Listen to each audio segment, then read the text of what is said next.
মানুষ টাকার পেছনে দৌড়ায়, আর আমি ছোটকাল থেকে কিসের আশায় ঘুরি, কিসের আশায় এত পাগলামি করি, সেটা আপনাদের আপনাদের আমি প্রকাশ করতে চাই, কিন্তু আসলে দুর্ভাগ্য আমার জীবনে অনেক কিছু ছিল। আমার স্বপ্ন ছিল আমি সবার সাথে পরিচয় হব, কিন্তু আমি যেটা বুঝি যে আমি সবার সাথে পরিচয় হব, কিন্তু আমার বাড়ির লোক বোঝে না। আমি আমার পিতামাতাকে বলি যে আমাকে আসলে আমি পরিচয় হতে চাই সবার সাথে, আমাকে ক্যামেরা, কম্পিউটার এগুলো কিনে দাও। আমার বিষয়ে সবাই জানার চেষ্টা করবে, কিন্তু বাড়ির লোক আমাকে দেয় না। আমার আমার জীবনে অনেক কষ্ট। ছোটকালের থেকে আমি কি স্বপ্ন দেখলাম আর কি যে হলাম, সেটা সেটা এখন বুঝি।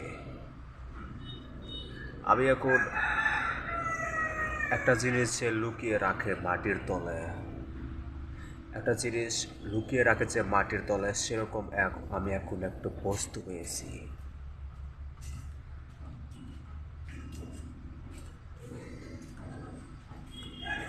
সেরকম সেরকম আমি একটি বস্তু হয়েছে। আমি এখন মাটির তলে লুকিয়ে থাকা একটা বস্তু। আমার বিষয় কেউ এখন জানতে পারে না,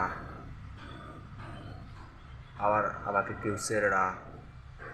আমি ছোটোকাল থেকে গান বাজনা করার খুব আগ্রহ, অনেক স্বপ্ন। আমি এখন গান বাজনা করতে পারি, কিন্তু আসলে আমার কাছে ক্যামেরা নেই, কম্পিউটার নেই, মানে সেগুলো যে কাজ করবো সেগুলো জিনিস নেই, জিনিসপত্র ছাড়া কাজ হয় না। আমি সে আমি এটা বুঝি, কিন্তু আমাদের বাড়ির লোক বোঝে না। এই যে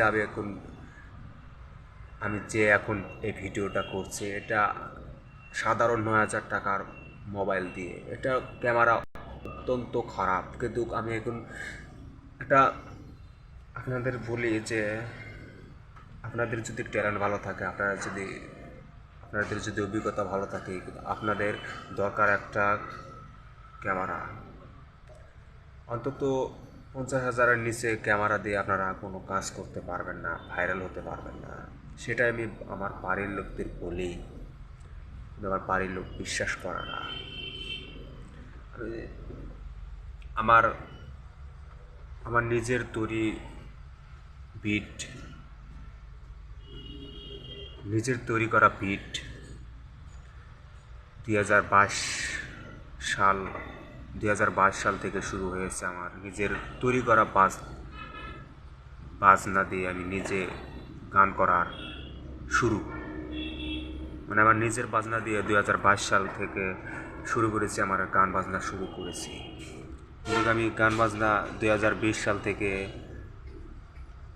করেছি, কিন্তু ইউটিউবে অনেক বাজনা পাওয়া যায়, সেই বাজনা দিয়ে আমি গান বের করেছি, কিন্তু 600টার মতো গান ছিল। ইউটিউবের বাজনা ডাউনলোড করে আমি 600টার মতো গান জমিয়েছিলাম, কিন্তু সেগুলো গান একটাও নেই। কিন্তু 2022 সালে আমি নিজে নিজে একটা অ্যাপস পাই, অ্যাপসের মাধ্যমে বাজনা তৈরি করে আমি গান করি। আমার ভিডিওটাও অনেক, আমার অভিজ্ঞতা, আমার ট্যালেন্ট অনেক।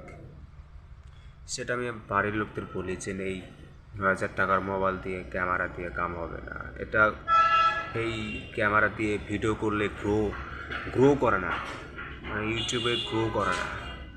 মানে ইউটিউবে ঢুকলে যে অনেক ভিডিও আসে, সেরকম শো হয় না। আমি এটা আমার বাড়ির লোকদের বলি, অনেকে বলি, কিন্তু আমাকে সবাই পাগল বলে, কষ্ট লাগে বোর্ডের ভিতরে, যে আজকে পিতামাতা বেঁচে থেকেও তারা আমার কাছে মৃত। তাদেরকে ছেড়ে এখন আবার ঢাকা শহরে আসতে হয়। আবার কোনো কিছুর অভাব নেই, বাড়িতে অনেক অর্থ সম্পদ, কিন্তু আমাকে কিনে দেয় না। অনেক কষ্ট। আমার মতো যারা কষ্টে আছে, আমি সবার সন্তানের পিতামাতাকে রিকোয়েস্ট করব, অনুরোধ করব, আপনাদের ছেলেরা, আপনাদের সন্তানরা যদি এরকম অভিজ্ঞতা থাকে তাতে কোনো দিন পাগল ছাগল বলবেন না।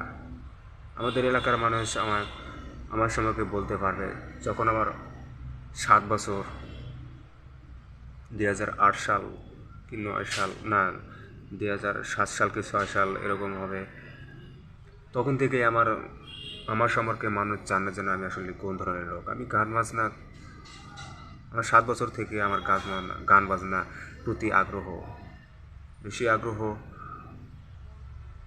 আমার সর্বোচ্চ ছবির মধ্যে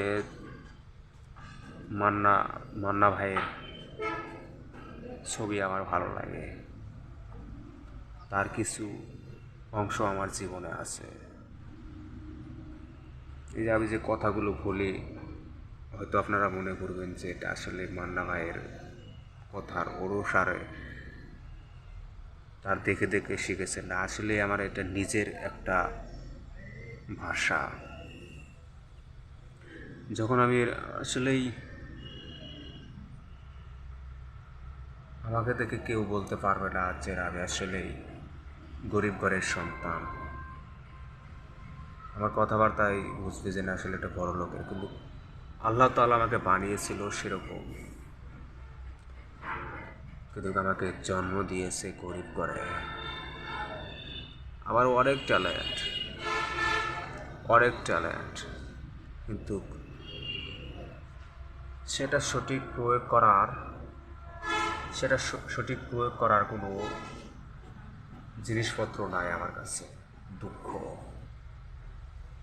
এই ভিডিওটা করছি, হয়তো 3-4 জনের মধ্যে কাছে পৌঁছাবে, তার আগে পৌঁছাবে না, কারণ ওই যে কম দামি মোবাইল। যখনই আমি দামি ক্যামেরাতে ভিডিও করব, আপলোড করব, তখন এই ভিডিওটা সবার কাছে যাবে। এটা আমি বাড়ির লোকদের বলি, বাড়ির লোক বিশ্বাস করে না, আমাকে পাগল বলে। কি বলবো, আজ আজও পর্যন্ত আমি বিয়ে করিনি।